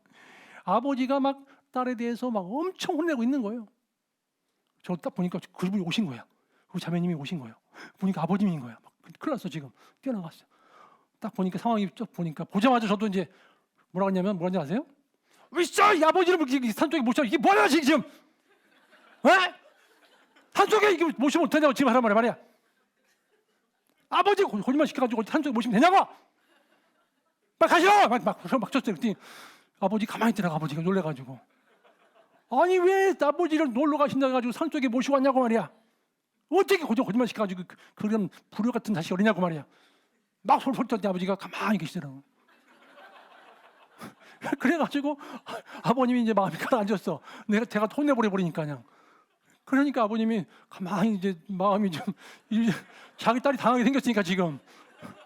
그래가지고 이제 거기 숙소에 잠깐, 어르신 잠깐 진정하시라고 그러면서 이제 거기 상담 딱 들어가 앉아가지고, 어르신 오시는데 얼마나 고생하셨냐고, 저기 좀 마음을 가라앉히시고 저기 좀 한 잔 물만 드시고 가시라고. 그러고서 가셨어요, 그 어르신이. 그리고 이제 2년이 돼가지고, 혹시 기회가 되면 제가 목회하고 있는 교회 한번 놀러 오세요 그랬어요. 근데 얼마 지나고서, 몇 개월 지나고서 오셨어요, 그 어르신이. 상담도 하게 됐고, 또 집회 때도 말씀도 듣기도 하고, 또 그런 과정을 1년 지나고 2년 지나서 그래도 안 바뀌는 거예요. 억지로 집회 때 아버지 이렇게 모셔다 놓으면은요, 집회가 끝나기 20분 전부터 강화목관이 집회하라고 하는데 막 이러는 거예요, 옆에서. 그럼 빨리 끝나라는 뜻이에요, 늦게 하라는 뜻이야? 빨리 끝내라는 뜻이야, 지금 막 계속. 그러니까 막 전 식구 불안해가지고 아버지가 계속 그런 일이 반복되고 있는 거예요. 그 아버님이 그렇게 또 시간이 막 지나가고 있는 거예요. 또 한 번은 또 공기 수양관에서 상담하고 전화가 왔어요. 목사님, 이번에 또 모시고 갑니다. 이번 좀 부탁드립니다. 그때 상담이 막 밀려가지고 금요일 날 저녁 때인데 지금 막 오후에 지금 막 밀려 있는데 모시고 온다는 거예요.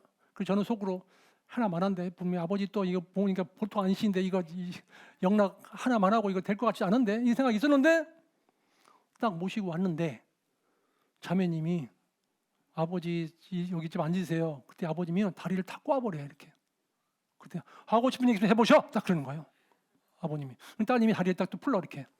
그러면 아버지 또 다리 또 올려놔. 딸이 또 풀러. 또 다리 또 올려놔, 아버지가. 또 풀러. 계속 싸우고 있는 거예요, 아버지랑 딸하고. 그런데 저는 이제 다음 분을 위해서 이제 다른 분을 이제 저기 상담하고 있는 중이라 이제 다음에 보자고 하려고 하는데, 사위가 옆에 오더니 사위랑 딸이랑 막 우는 거예요. 막 두 분이 막 눈물이 막 툭툭툭 떨어지는데, 거기서 제가 위기를 느낀 거예요. 이거 상담 안 했다 큰일 날 뻔했겠다 이거. 그래가지고 알았다 생각하고, 어르신 30분만 시간 내주실래요? 30분만 딱 그랬어요. 그랬더니 그때서 다리 딱 풀더라고요. 30분만 해보자고 그러더라고요. 30분 동안에 인생, 영혼, 죄 보험 다 풀어버린 거예요. 30분 동안에. 그거 깨달아 버린 거예요. 그 어르신이. 그러고도 지금 신앙생활 너무 잘하시는 거예요. 지금 세월이 많이 흘렀잖아요. 제가 이제 있었던 교회에, 전에 있던 교회에 찾아오셨어요. 고맙다고. 그 어르신이. 지금은요, 자전거 타고 가셔가지고 제일 먼저 집회 때 오시고요. 이런 거 안 합니다, 지금은. 잘 들으셔요. 말씀을 너무 잘 들으셔요. 그렇게 해서 그 어르신이 말씀을 깨닫고 지금 신앙생활 잘하고 계셔요. 이 눈물 골짜기를 걸어가야 돼요. 눈물 골짜기 속에서 하나님께서 많은 샘이 나오게 해준다는 거죠. 한번 보실까요? 성경 말씀입니다. 시편 84편. 시편 84편 6절입니다.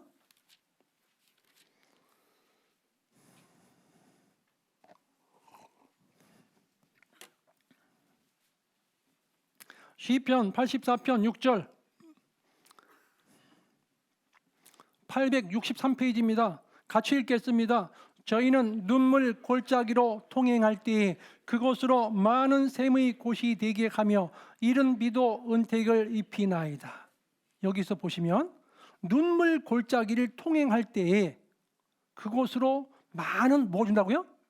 샘. 여기 보세요. 이스라엘에서는요, 비, 샘, 이슬 다 축복인 거예요.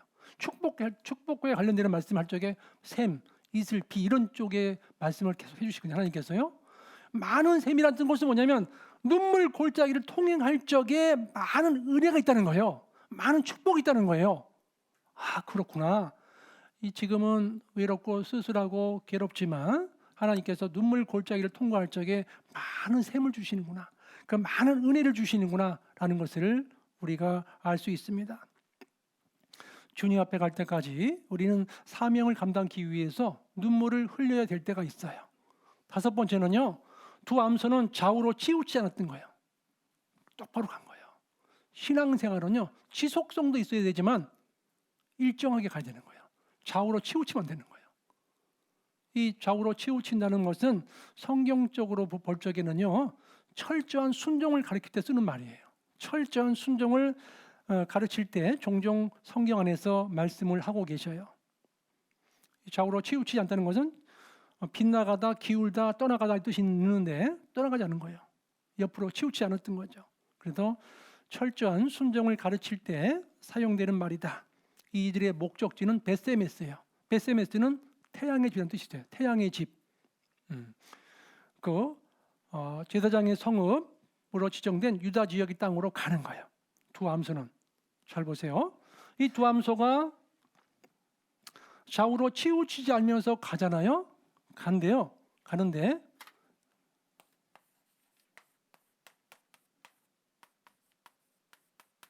이 세 가지가 맞아야 올라갈 수 있어요.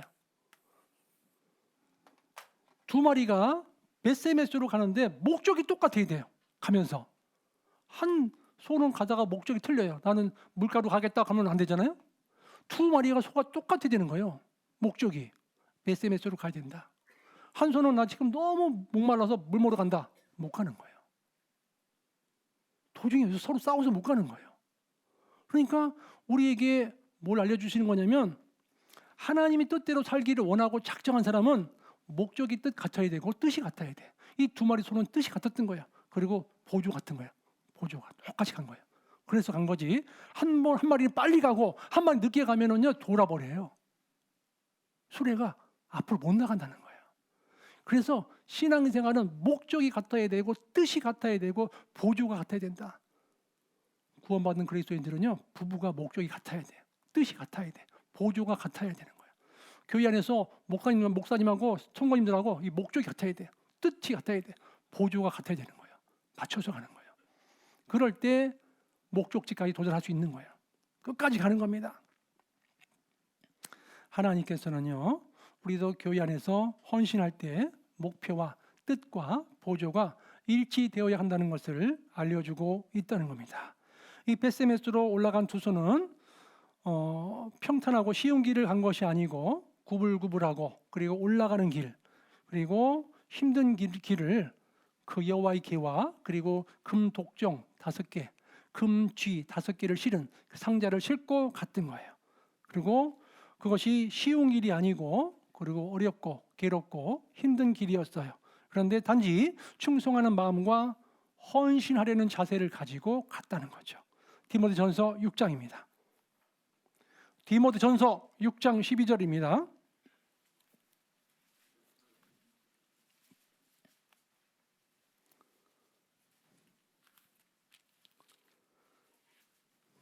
(6장 12절)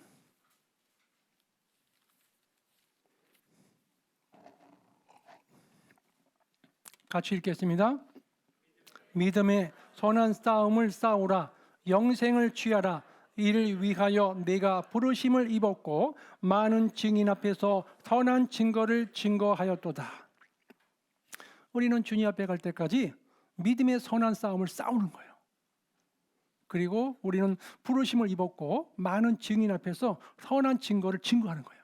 계속해서 증거하는 겁니다. 그리고 하나님께서 말씀하시기를 눈물을 흘리며 씨를 뿌리는 자는 기쁨으로 거둔다 그랬어요. 기쁨으로 거둔다.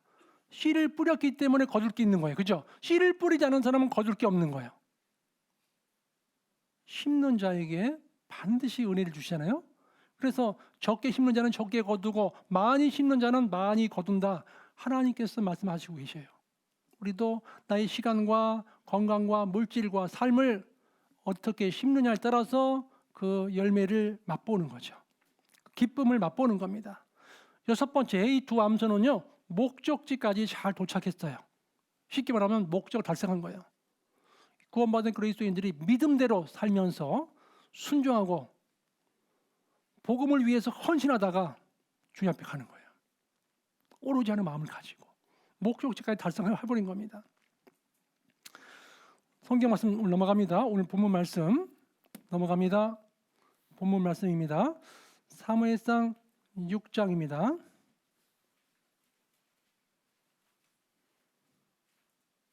12절부터 보겠습니다.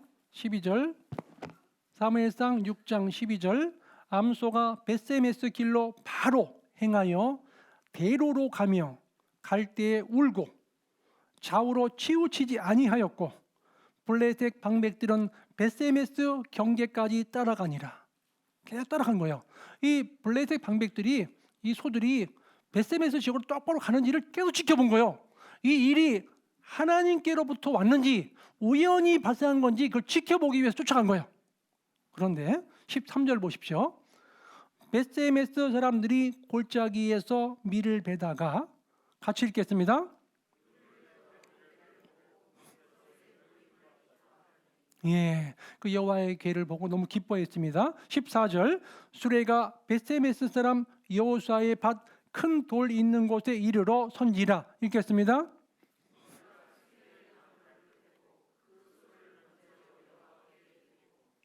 예, 여기서 우리가 배울 게 뭐냐면 보십시오. 신앙은요 이건 겁니다. 이거 인내에 인내. 끝까지 가는 거예요. 신앙생활 하다 보면 괴로운 일도 있어요. 힘든 일도 있어요. 눈물 골짜기도 있어요. 그래도 가는 거예요. 끝까지 가는 거예요. 원망하는 게 아니에요. 하나님이 왜 내 삶 속에 이런 어려움을 주셨을까? 이 눈물 골짜기를 통과하게 하셨을까? 그거는 하나님께 맡기는 거예요. 하나님께 허락하셨다. 그 모든 것을 하나님과 연관시켜버리는 겁니다. 하나님께서 내가 통과하는 코스다. 하나님이 이걸 통해서 나를 하나님과 직접 만날 수 있는 통로를 주신 것이다. 감사하게 여기셔야 돼요. 범사에 감사라. 이는 그리스도 예수 안에서 너희를 향하신 하나님의 뜻이라고 하나님께서 말씀하셔요. 모든 일이 감사하셔야 돼요. 모든 사사건건을 하나님과 연결시켜 주셔야 돼요. 그래야 배울 게 있고 깨달을 게 있어요. 그래야 신앙생활에 재미가 있고 묘미가 있는 거예요. 신앙생활은 하나님이 나와 함께 하신다. 무슨 일이든지 하나님 나와 함께 하신다. 지금 현상을 바라보는 게 아니라 현상 뒤에 넘어있는 하나님의 능력을 바라보는 것이다. 가나안 땅에 있었던 블레셋 사람들은 현상을 바라봤어요. 근데 믿음의 눈을 가지고 있는 사람들은 현상 너머에 있는 하나님을 보는 거예요. 이 짐승 두 마리는요, 좌우로 치우치지 않았지만 목적지까지 다 도착했죠? 느꼈을 거예요. 진짜 잘했다 내가. 나 너무 이거 처음 매는 이거 멍에 너무 힘들었고 또 새끼도 멍을 보고 싶었는데 눈물을 흘리고 왔지만 너무 잘했다 그랬을 거예요. 그 미물이지만, 그 동물이지만 진짜 하나님 말씀 내가 순종 잘했구나. 오다가 물도 먹고 싶었고 오다가 너무 배고팠지만 잘 참아냈구나. 이 목적지를 향해서 내가 끝까지 가는구나. 너무너무 감사했을 거예요. 그 동물이지만 하나님 고맙습니다. 목적지에 다 도착했습니다. 너무너무 감사했을 거예요.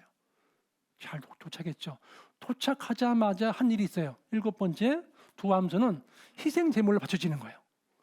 성경 보십니다. 14절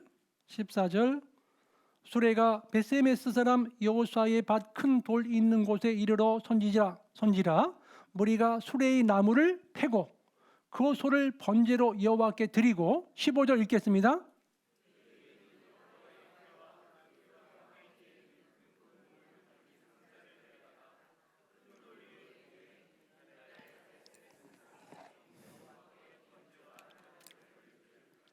예, 잘 보세요. 이 두 마리 소가 메세메스에 다 도착했어요. 여기 보세요. 도착했는데 보통 우리 짐승이 오면은 고생해서 오면은 여물을 준비해 가지고 수고했다, 응? 힘들었다 해가지고 물도 주고 여물도 줄 거예요, 그죠? 먹으라고 좀 쉬라고. 그런데 도착하자마자 싣고 왔던 수레 있죠. 수레를 다 때려 부시는 거예요. 그래서 그거를 장작으로 놓고 거기다가 소를 잡아서 각을 떠가지고 들여버리는 거예요. 태워버리는 거예요. 그러니까 이게 무슨 뜻이냐면 세속적인 목적을 향해서 사용될 기회 없었던 거죠. 온전하게 바쳐진 거 하나님께. 온전하게 하나님께 드려진 거예요. 우리 구원받은 그리스도인들도 온전히 복음 위해서 순종하다가 헌신하다가 하나님 앞에 가는 거예요.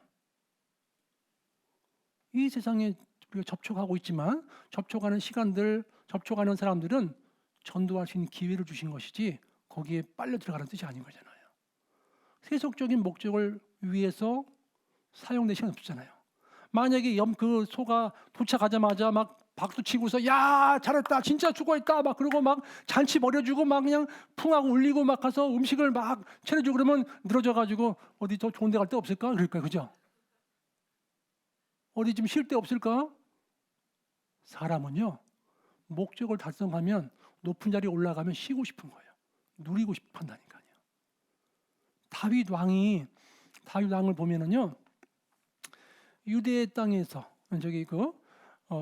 유대에서의 7년 반, 예루살렘에서의 헤브론에서의 7년 반, 예루살렘에서의 나머지 기간 따져가지고 40년을 왕을 하면서 이 다윗이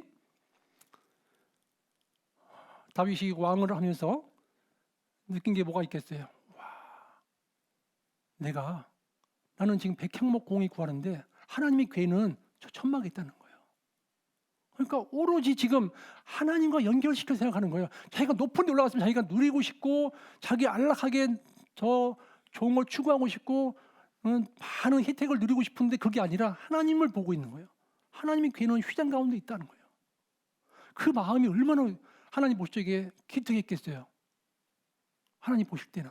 그러니까 오로지 내가 지금 이 두 암소도 베셈에서 도착하자마자 자기가 누리고 먹고 쉰 게 아니라 그냥 드려진 하나님께 드려져 버린 거예요. 온전하게 다 바쳐진 거예요. 그래서 우리는 진짜 이 암소를 통해 두 소를 통해서 온전하게 하나님께 드려졌구나. 그리스도인들에게 하나님께서 이렇게 살기를 원하시는구나 라는 것을 우리가 알 수 있어요. 로마서 14장입니다. 하나님께서 우리에게 이런 길을 가도록 말씀하시는 거예요. 이 말씀이 깨달아지는 겁니다. 로마서 14장 8절입니다.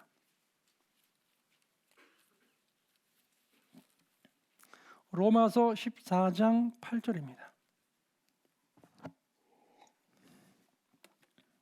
같이 읽겠습니다. 주를 위하여 살고 죽어도 주를 위하여 죽나니 그러므로 사나 죽으나 우리가 주의 것이로라. 우리가 살아도 주를 위하여 살고 죽어도 주를 위하여 죽나니 그러므로 사나 죽으나 우리가 주의 것이로라. 이 소들도 내가 죽어도 주님 것이다.